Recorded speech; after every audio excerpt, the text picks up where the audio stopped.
Today Show. From the WTF podcast, comedian Marc Maron will be here to try on the co-hosting hat. Yay! He'll sit down with Daily Show's John Oliver to get the scoop on his series, John Oliver's New York Stand-Up Show. And Jeff Wong and Chris Gore head to the Asian underground to check out Battle Royale and 3 Outlaw Samurai. Also, it looks like the Assassin's Creed film is moving forward, and we've got casting news in the feed. And we dig up the corpse of the Sega Genesis and Tales from the Console Graveyard. Take a second to let that wash all over you. Yeah, it's attack, and it is right now.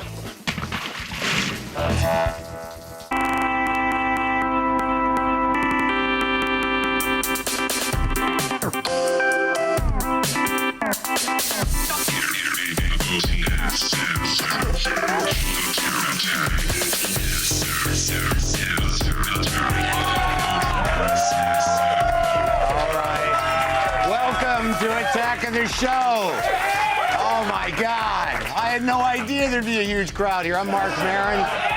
I am the host of the WTF podcast. I'm happy to be here with Candace and Sarah today.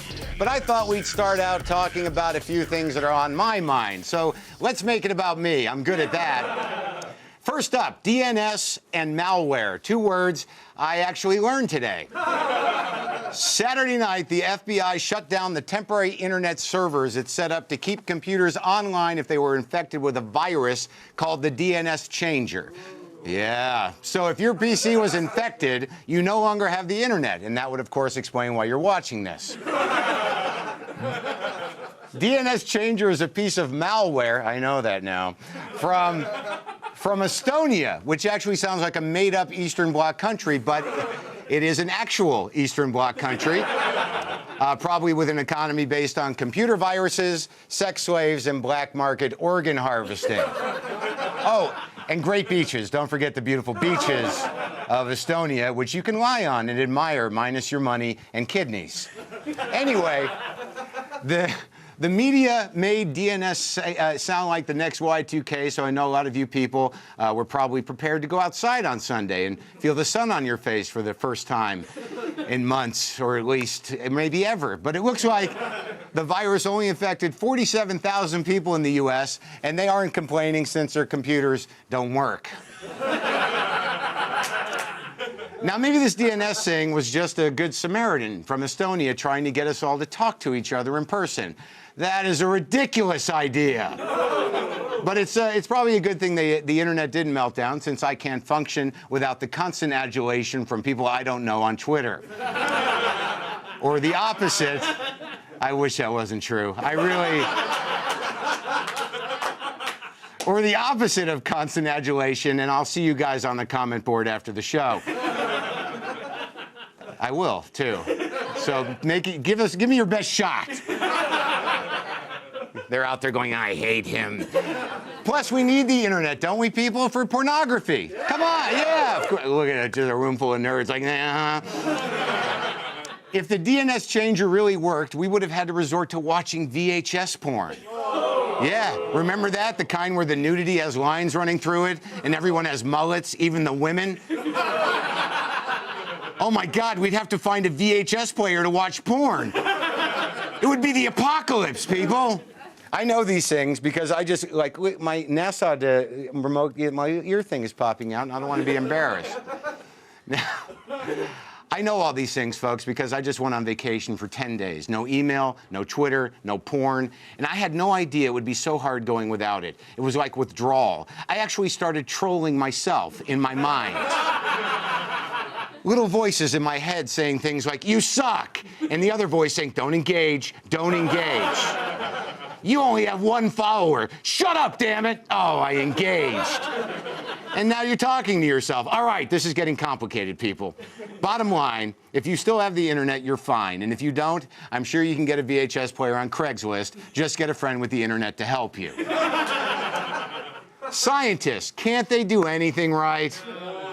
In our search for extraterrestrial life, scientists have thrown golden records into the sky and patiently listened to static on radio telescopes for decades. And for what? Bupkis. But last year, we had some exciting news. Some scientists claimed carbon structures on rocks gathered from Mars were from past organic life. And here on Earth, Scientists said they found life forms in Mono Lake in California that survived on arsenic. Well, it turns out they were wrong. Yeah, both times. So nice work wasting your time, fellas, because we've already got this taken care of. Independent speculative investigators, like my neighbor, already know alien life exists and that it's already here. Also, that the UN is a front for the secret Illuminati one-world government that really controls the planet. And as you know, its chairman is Bigfoot. That's right, the real Bigfoot, a code name for Patton Oswalt. You know what, though? Wait a minute. Maybe scientists are actually in on it. This is what I'm thinking right now. And they're just telling us nothing is out there, all right? Or maybe they don't know they're in on it. Yeah, that's it. Maybe the scientists are infected by the science that aliens don't exist by the actual aliens. Yeah, I think I got this figured out. All right, so anytime you hear a scientist say that aliens don't exist, it means they do exist. Yeah. Oh, man, somebody better write this down. Would somebody write this down? Or wait, DVR this. Wait, I could DVR this. Wait, I should have DVR'd this. Wait, my girlfriend's at home. Are you home, baby? Look at me. Look at me, please. Please start DVRing this because I need to remember what I just said because we're going to be talking about this probably for as long as it takes for me to annoy you out of the house. Okay, it's just an appeal. You can look away. Alien friends, I'm ready to be picked up. Or wait, was it 2 winks? I forgot the protocol. Was it 2? Wait, weren't those Heaven Gates guys? Weren't they castrated? I mean, maybe I'm not ready to be picked up. I don't want to be ballless in space. Come on, let's be honest. What if they need what's in there to repopulate the planet? Yeah, Planet Mark is coming into reality in my mind. Speaking of delusions, if you think you're being watched, you're paranoid, but you're not wrong. Because advances in electronics miniaturization have allowed personal drones to fill our smoggy skies. In 2015, the FAA will clear already crowded airspace for personal drones. But there are no rules right now. If you hear a loud, incessant buzzing, it might not be your hangover. It could be your neighbor's drone frying in your bug zapper. The latest Wired magazine promises that you don't even have to fly your drone. For $30, you can buy a tiny circuit board that will give your personal drone autopilot. All right? Look, I don't even want you to have your cell phones in movie theaters, so I sure as hell don't want you to fly your drone over my backyard. But the low cost and miniaturization of parts means drones aren't going away. And I'll be honest, I see the appeal. I'd use a drone. I'd use one against me. I work at home. I have a hard enough time keeping myself in line. So when I stop working to troll people on Twitter, I want that drone looking over my shoulder. And when I hit the kitchen to open a second pint of Ben & Jerry's, I want to be convulsing on the floor because my drone tased me. I need every advantage I can get. Look, I don't mind subcontracting my willpower to a flying robot. You're never going to hear that sentence again. And drones will make the paparazzi more fun, too. The bad news for celebrities is that TMZ is getting an Air Force. Yes, a very small, maybe adorable Air Force. Could you imagine how annoying a Harvey Levin drone would be? Wait, but it'd actually probably be less annoying than the actual Harvey Levin. But hey, at least drones can't sue for injuries and distress when things get physical. This is really a great thing for me to be sticking my finger in my ear every few minutes to keep a little microphone in. I just don't want you to think I have a nervous tick. Look, the schmucks at TMZ are practically artificial life as it is, so I say, let's just go ahead and replace them with robots. They'd probably be less soulless than the people that work there now.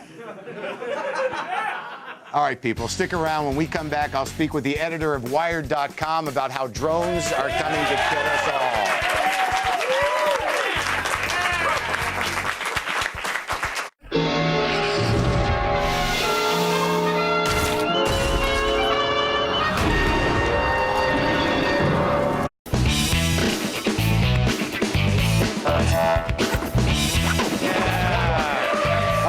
People, welcome back. And let's welcome the editor of Wired Magazine's Danger Room, Noah Shachtman. You look very official there in that fake city, Noah. Thank you. I feel very yeah. official. So look, a decade ago, Wired predicted an army of drones by 2020. Are we there already? It seems like it's a little premature. Well, kind of, we are. Back when we wrote that article, there were about 50 drones in the U.S. military arsenal. Now there are over 7,000. Wait, is there? So they're all over. So how come it happen like in a lot less time than you thought it would? Well, it all started shortly after that article. Arnold Schwarzenegger appeared in a glowing bubble naked on the L.A. freeway, and Yeah, that's a drone seller right there. Yeah. So give us an overview. No, yeah. Go ahead. No, on the real, just like Moore's law, which shrinks down computers and makes them more powerful year after year, that happened to drones too. And so drones have been easier to manufacture, easier to build, cheaper to build. That's on the civilian side. And domestically, in overseas, we got involved in a bunch of wars that caused the military to have to look at the same spot day after day, week after week, month after month, and then blow the crap out of that spot. And drones turned out to be mighty handy to do that. Yeah, well, so you say on foreign soil. So, tell me what military drones do on American soil. Well, what's their task? Are they watching me? Right. Yeah, they are watching you. In fact, all 7,000 are trained on your house right now, making sure that you're staying on task. How are you in my head? I automatically assumed that. Yeah, well, good. I'm glad we're on the same page here. I just hope my hair looks good. So. Oh, fabulous. Thank you very much. So, what are they doing actually? Why are they watching us? So mostly here at home, they're being used for training purposes. A few drones are also being used to monitor the southern and northern borders. But the kind of creepy part is that while they're doing this training and while they're looking at the borders, they're allowed to accidentally take pictures of us and keep that information. And if it accidentally winds up in a prosecution of us, there's ways to allow that information into a courtroom. So I should probably accidentally not do anything illegal when there's a drone around. Is that what you're saying? Right. Okay. Yeah, do it in a garage. Now, but the drones here, they're not killing people. So I imagine, obviously the drones on foreign soil are busy killing people. How precise are they generally? They're pretty precise. If you tell it, hey, go blow up that spot, they're pretty good at doing that. You just talk to a drone like that? Yeah, that's pretty much it. You're like, yo, drone, blow it up. Hey, this is a picture. Here's a picture of the guy. Got it? All right, do your thing. Now, okay. Yeah. So now we know. I get the military thing, and I get the military using them here. But I'm not sure I understand civilian-owned drones. That's a thing. That's a real thing, correct? Yeah, that is actually a real thing. Mostly they're for hobby purposes right now, kind of souped-up RC airplanes. Right. But there's some people operating in sort of like gray areas of the law that are really doing business with them. What kind of business? What does that mean? What do you mean the gray area of the law? Just a guy with a drone doing business. Right. So I talked to a guy who's a farmer in Idaho, and he uses it to survey his crops.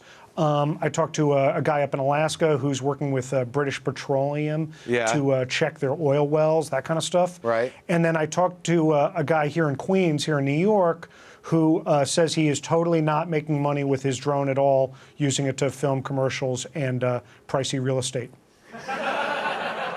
I think that guy might have been my neighbor. So now how are the laws going to change, what we're going to be experiencing with these drones? If the FAA changes its rules, are we going to have to sort of adapt and accept, drones as we're walking down the street, like, oh, that's just a Nike drone, or, what? How is this going to change the landscape? Is it Blade Runner time? Where are we at with this? Yeah, I don't know if we're quite at Blade Runner time yet, but I do think we're going to have to expect in the years to come to expect to see these things overhead. Look, the commercial drones don't stay up for very long. They stay up for maybe a half an hour right now. But you can figure as time goes on, you'll just be walking around and there'll be, a flying robot up ahead. And you'll be saying things like, hey, leave me alone, drone. Or you'll be brushing them away like bugs. Or maybe if they're really annoying, you just grab it out of the air and throw it on the ground and go, ha, I won.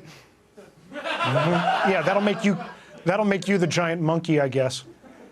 I'm not sure how to process that, but thank you, Noah Shackman from Wired's Danger Room. For more info on drones, check out Wired's July issue, available now. And let's you know what? It's time to send a couple of guys into the Asian underground. Let's do that.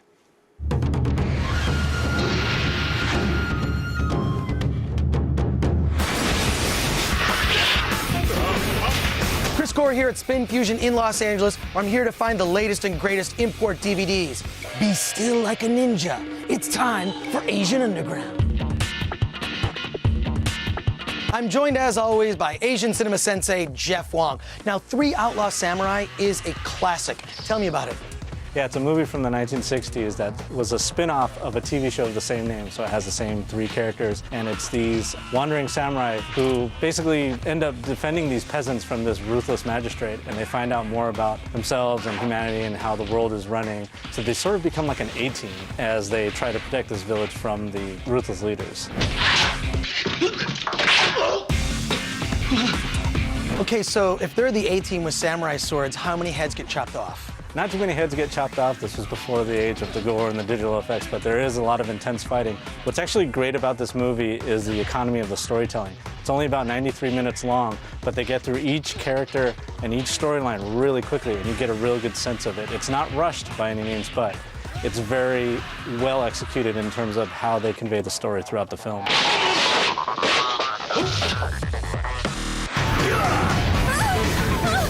Lupin III, Dead or Alive. Is there any anime out there that isn't just weird? Well, there's a lot. Lupin III is actually one of the more realistic ones. It follows Lupin III, who's the world's greatest thief. And in this one, he and his friends are trying to find this city that's completely comprised of treasure. But they get involved in sort of this warlord who's oppressing the fictitious country that they happen to be in. It seems that a lot of anime has a habit of combining things that really shouldn't go together and then making it work. Yeah, I think with this one in particular and this character, it tries to play it as straight as possible in terms of being somewhat realistic. I mean, obviously they do a lot of things that are very out there, but I think with this world and these sets of characters, they're more played in the real world, which you can do in animation. So what they're doing with this one is telling these grand adventure stories, and you have sort of this cool James Bond type feel that they can all do all over the world with their animation style.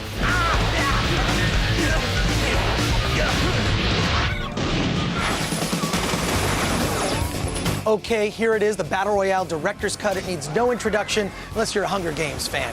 Tell me about it. Battle Royale is set in this future of Japan where kids have gone crazy. They don't respect adults or authority. They basically don't do anything right anymore. So they've instituted this program where they take one school class at random and set them on this island, and the rule is there's only one survivor. They basically have to kill each other to get off the island.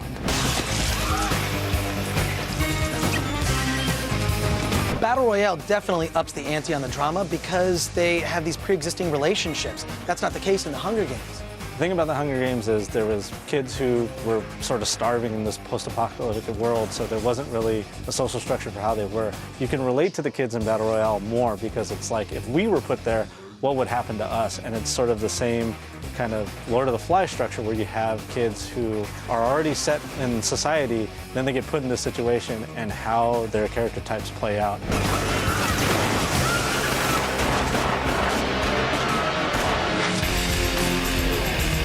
Okay, Jeff, so it looks like I've got Three Outlaw Samurai, Lupin III, Battle Royale. My weekend's planned. Thanks a lot.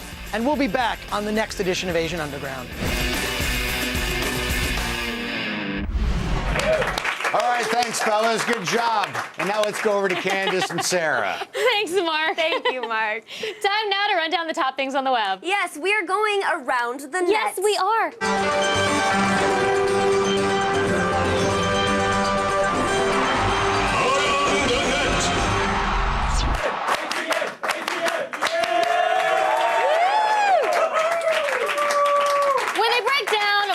Appliances can be easily fixed by just replacing a few small, inexpensive parts. Boring.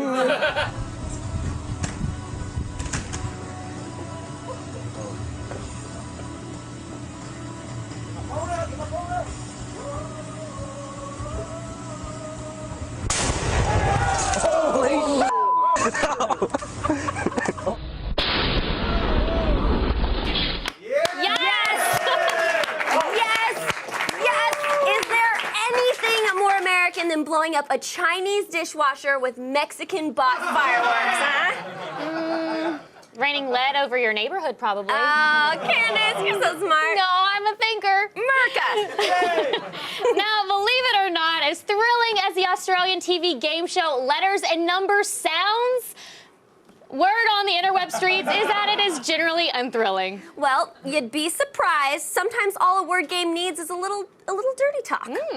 Start with P, A vowel, please. E, A consonant.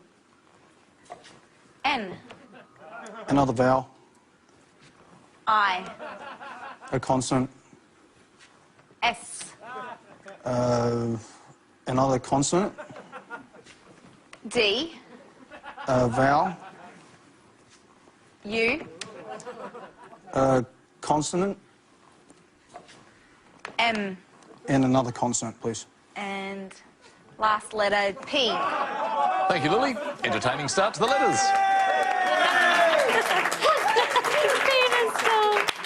Oh, so good. What game show was that again? Oh, well, it's the insanely popular Australian show Penis Dump. Oh. Hello. The object of the game is to get people to say penis dump. Oh, interesting. It's been on for like 28 years. It's a great lead-in for ass work. Oh, yeah. The classic 1987 sci-fi film RoboCop has everything. Robots and cops. Whoa. And given the advancement in digital effects technology, this is just the sort of franchise film that is ripe for a remake. Hollywood is way ahead of you, Candace. Case in point, this new viral video hawking the wares of the ominous Omnicorp. Wow! Detroit looks really good in that ad. Yeah, that's what makes it science fiction, Candace. Oh, okay. Still ahead, Daily Show correspondent John Oliver will be here live. Stay tuned.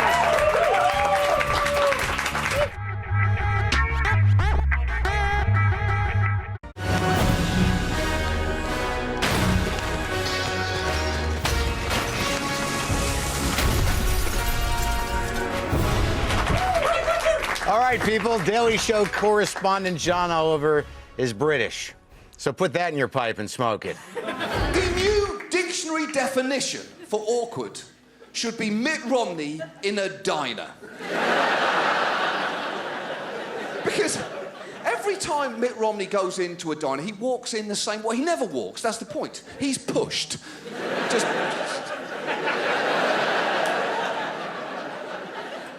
He goes into a diner and he says exactly the same thing, and you'll see this all year. He starts walking around saying, oh, what's going on here then? What's all this then? What's going on here? What have we got here then? And then you slowly realise, oh, that's a genuine question. He doesn't know. What is this place? Who are these peasants and what is this swill that they are eating? Look at that. That was just you. That was me. That's a fact. That was me. That is from the new season of John Oliver's New York stand-up show. That's did correct. I say it right? You did, yeah. Now, if I'm recalling correctly, that is a show that you also have other comics on the show. That is true. And if I'm not mistaken, I was on that show. That is also a fact. And I did a tremendous job. I appreciate that you brought a clip of you. I understand you want to sell it like that, but There's a way to make this about you, and I'm sure we'll find it. Yes. Yeah, that's exactly what we're going to do, John. It's lovely to see you. How am I doing? Great. Great. It's lovely for us both to see each other in such a comfortable situation like this.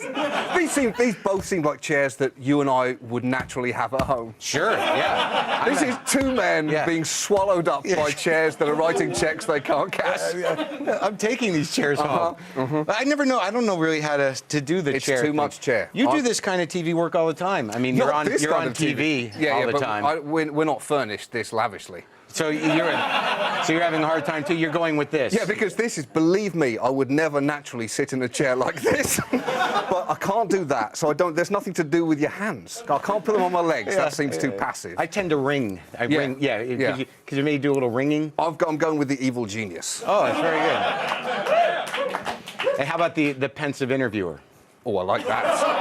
Well, this just got a little Frost Nixon-y, didn't it? Why? Why, John? I'm not at liberty to say it this time. So you're still doing the English thing. Yes. And Yeah. It's still working for you. I Well, mean, so far, yeah. Do you go back? Do you go back there and perform for the No, people of your country? Not really. I've kind of left them behind now. Really? Yeah. I was Just like our country did. too soon.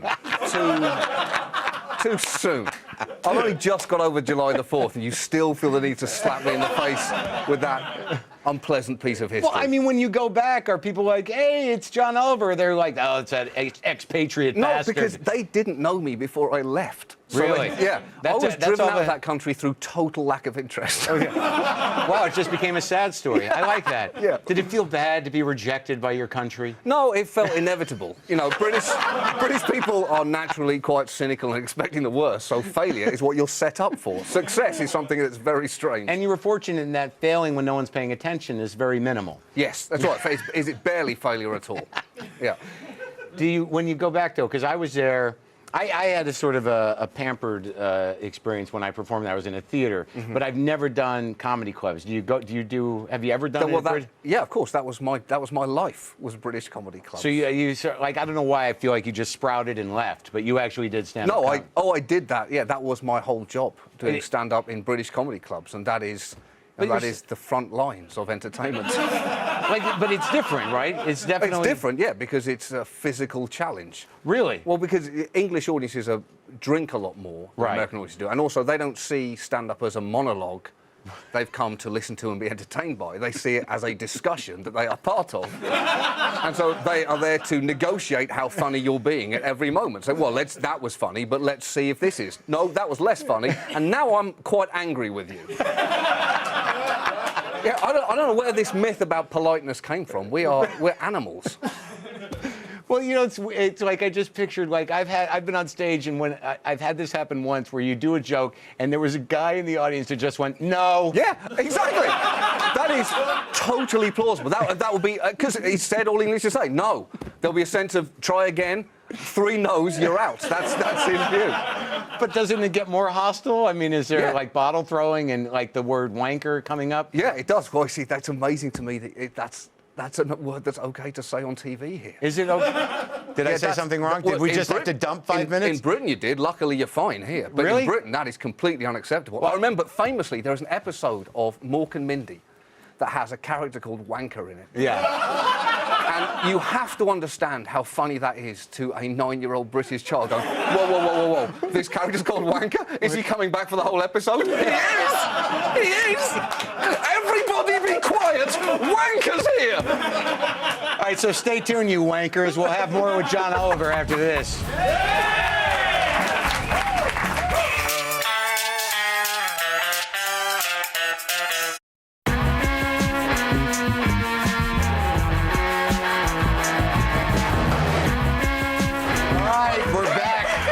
We're back with John Oliver in the big chairs. Yes. So can we make it about me for a minute? Let's make it about you from now on. Okay. You know, I had you on my podcast, WTFpod.com. I had you on my podcast early on, like we were like the first couple episodes. You did a 20-minute phoner, and I just want to, I want to tell you, if you don't already know, you're doing it on Wednesday. Oh yeah, I did know that. I'm doing it early. Yeah, I believe that we've scheduled a 7:30 a.m. interview. Yeah, let's see how that goes. Let's see how conversation at that time of the morning. I don't know how you are. I'm a little slow that time of the morning. Oh, really? Yeah. Well, I'll be honest with you. I think that's better because you'll be sort of, still wiping the sleep out of your eyes and tired, and your defenses will be down. Well, yeah, it's quite intimate. 7:30 in the morning is and it's quite just intimate. me and you in a garage. Yeah. At 7:30 in the morning. That sounds threatening. And we're, I don't want you to prepare anything, but you have parents, right? Yeah. Okay. Yeah. We'll be talking about that. Okay. Okay. Yeah, are you okay with that? Yeah, no problem. All right, so we can take it away from me now. Move into the larger world. Sure. I'll try. Now, you have a thing for politics. What, as a human being? I just wanted to do like the crappiest segue possible. Okay, well, mission accomplished. Thank you. No, because I don't do the politics beat as much as I used to, but I'm sort of, I am paying attention. I don't want to sort of involve myself as much. I don't want to waste my time on losers who are trying to get our attention. But what do you think about is Romney finished? No. Oh, come on. No, I don't think he's finished at all. I think it'll be a lot closer than anyone would like to imagine. Don't you think we'd have to figure out how to make him act like a person? Well, you can program a robot to have the feelings of a human. Oh, okay. All right. So you may find he's got enough money. If you can throw money at a problem, if money can buy you emotions, then he will be able to get them. That's a lot of money. I always used to think that until, you know, what's his name, Forbes died. You know, I always thought that, like, if there is, what? You're talking about Steve Jobs, not Forbes. Either one of them. You know, Forbes that guy. is alive. Forbes is alive. Just in case any of Forbes' family are watching this No, show, and the I'm old guessing man. they're not. But The old man, not the Not guy Steve with the Jobs. bad face. Oh, okay. No, you know, what is it? Malcolm Forbes, and then he's got the. no, you're thinking of Malcolm X. No, I'm not. He died years ago. He did die years ago. My point is. Yeah.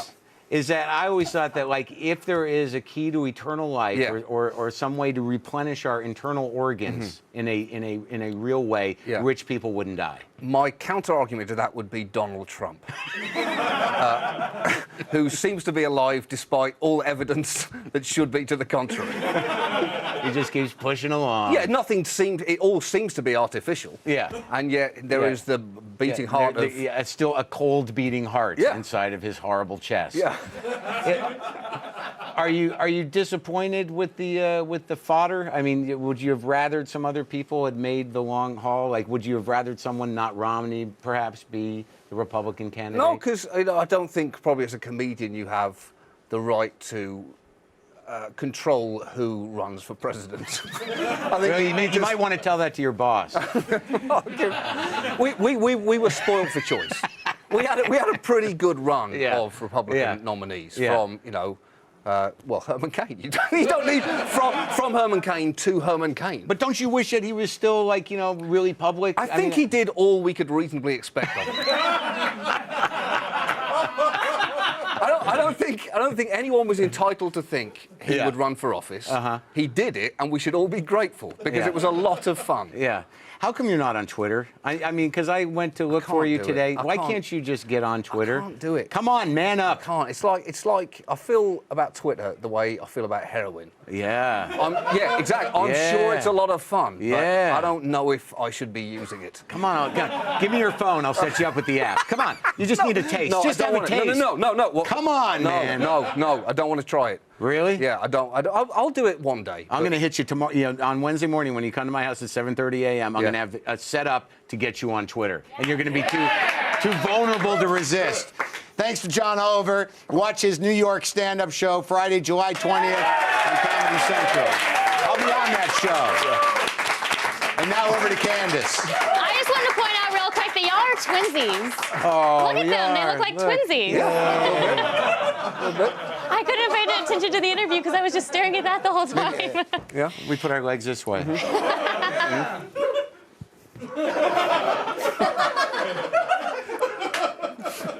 Boston isn't just the home of the nation's most rabid sports fans. They also have people dressed up as Wolverine. At least that's what our viewer army discovered at BostonCon.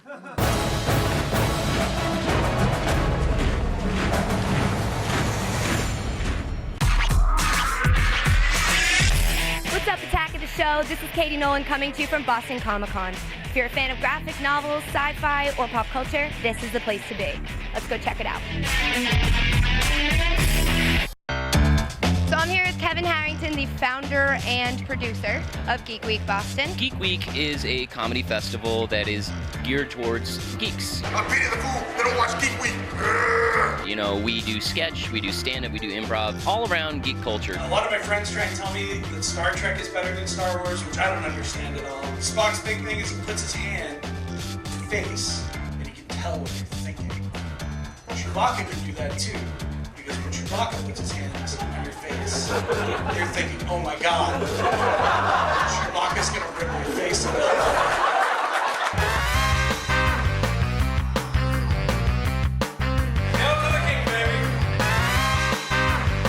There's been a bunch of events throughout the day. It's all been going down in this room right here. And I want to grab somebody and talk to them. But I don't want it to be awkward. Prepare for glory. I'm here with Christian Watson, aka Captain Cold, who just won for Best Group. How was participating in the costume contest? Absolutely awesome. We had Mr. T as a judge. We had Batman, and he had the throat cancer thing going on, and we couldn't understand a thing he was saying. We couldn't go anywhere. We were stopped every 3 to 4 feet. I'm sorry, I don't feel bad for you that your costumes are so awesome that everybody wants to talk to you. I have a G4 mic and everyone's doing the same thing. I'm here with Chris Tarbassian, the founder of Operation Comics Relief. So Operation Comic Relief was founded in 2003. We're the folks that have been shipping comic books to our deployed GIs. We have shipped all over the world probably hundreds of thousands of comics. Because as everybody knows, the U.S. Postal Service has been increasing their rates, and as they increase their rates, I have to get out there and raise funds. Do you have a website? www.operationcomicrelief.org.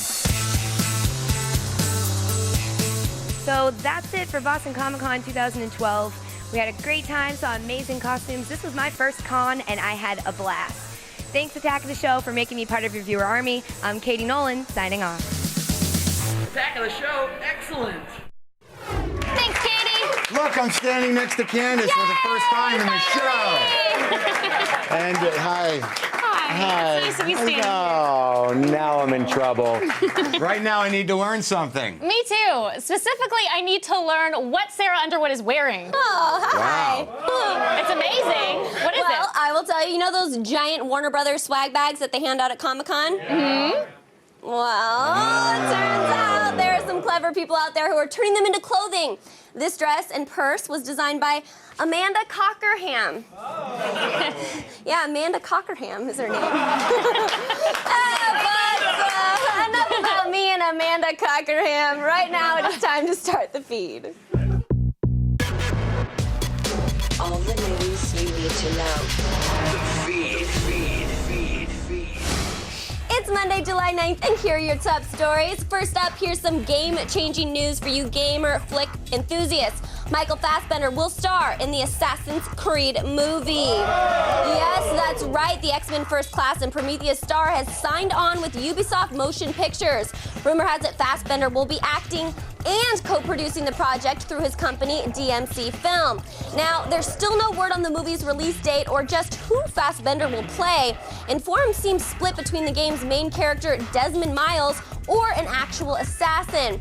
But I'm guessing DMC and Ubisoft will shock all of us. They're gonna have Fassbender play both characters. Yeah! I mean, he's a Golden Globe nominee. He can do it. So, assassins, do not disconnect from your animus. There is no way this blockbuster is gonna be a bust. Now, a British judge ruled in favor of Samsung today and said the company's tablets do not infringe on the design of the iPad because, quote, they are not as cool. Oh, you just got served, Samsung. The judge justified his ruling by citing the thickness of the tablets and the way they look and feel, going further to say the Samsung tablets did not have the same understated and simplistic design as the iPad. Now, even with the backhanded dig, the suits at Samsung can be happy knowing that they've delayed Apple's inevitable world takeover, at least by just a little bit. And finally, with Comic-Con just a few days away, here's some news from the one and only Stan Lee. This morning, View Guru and POW Entertainment unveiled the programming lineup for Stan Lee's new YouTube channel, World of Heroes. Yeah, it includes everything from hot action comedies like Stan Lee's Supermodel, which tells the story of two aspiring models that are granted superpowers, to an inside look at the life and bar brawls of villains and superheroes featured in head cases. For more superhero parodies, reality TV, and Stan Lee rants, check out The World of Heroes on YouTube. And when you do, here's a little hint. No true believer would try and write first in the comment stream. You trollers, why do you care so much? I'm Sarah Underwood. You have just been fed. Now back to Candace and Mark. Don't pay attention. Thank you, Sarah. I love your dress. Thank you could really wear that out. Thanks. It's amazing. It is amazing. You like it, Mark? You like it too? Yeah. It's Couldn't take your eyes off it, right? the dress. All right, here we go. You're all flustered. I'm so close to. I'm almost out. Let's talk about Comic-Con. Okay, Comic-Con is the biggest pop culture event of the year, and tickets are long gone. But don't cry all over that homemade Deadpool costume yet. I don't even know what I just said. Because G4's got you covered. Yes, we do. We are the only network Network, broadcasting live from inside the con. Special guest hosts Chris Hardwick and Doctor Who's John Barrowman will have exclusive interviews with the cast of The Hobbit and Nathan Fillion. And Sarah and I are going to reveal our cosplay outfits. The three-day event kicks off Thursday, 6 Central, only on G4. For the latest Comic-Con news, head to g4tv.com/Comic-Con. All right. Still ahead, a student of martial arts learns he should have been a student of physics. Epic fail is up next. Stay tuned.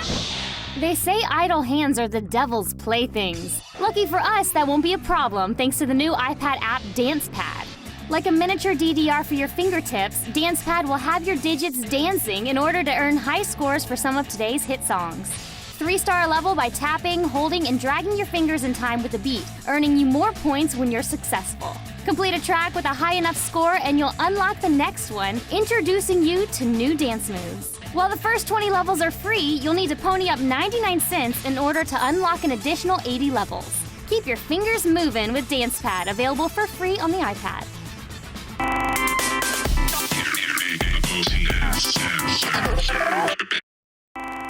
Tomorrow on Attack of the Show. The Walking Dead's Robert Kirkman will be here live to talk about the 3rd season of the show, the shocking 100th issue of the comic, and unleashing the undead on Petco Park at Comic-Con. Then we'll get the latest from the creator of Community, Dan Harmon, who will be here live. And we hit up the streets of Venice to check out some awesome customizable kicks and sneakerheads. It's Attack of the Show tomorrow at 7. You know, karate is easy. All you need is a wood plank and a garbage can. And of course, years of spiritual and disciplinary training. It's time for today's epic fail.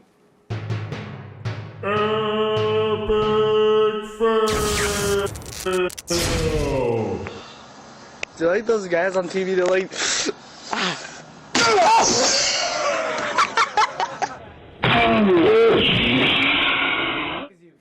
Epic fail. Hey, don't feel bad, big guy. Here, that chunk of wood is a brown belt. Fail that man's swollen temples. Yeah. So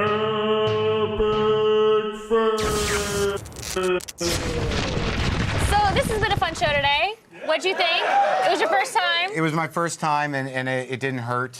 It didn't? And, Aw. yeah, and everybody was very gentle with me here. Of course. And I was nervous outside of the weird ear twitch, and I finally had to wedge Did you just my take it ear. out? No, I pushed it so far into my ear, I think I have to sleep with it tonight. You can keep it. You can keep that one. We don't want it back. This I'll be in bed with my girlfriend going, wait, I have to move. I have to, where's my mark? Oh, thank you so much to our guests, John Oliver, Noah Shackman, Sarah Underwood, and this guy, Mark Maron, for hosting. Thank you. Thank you. I'll see you tomorrow. Good night.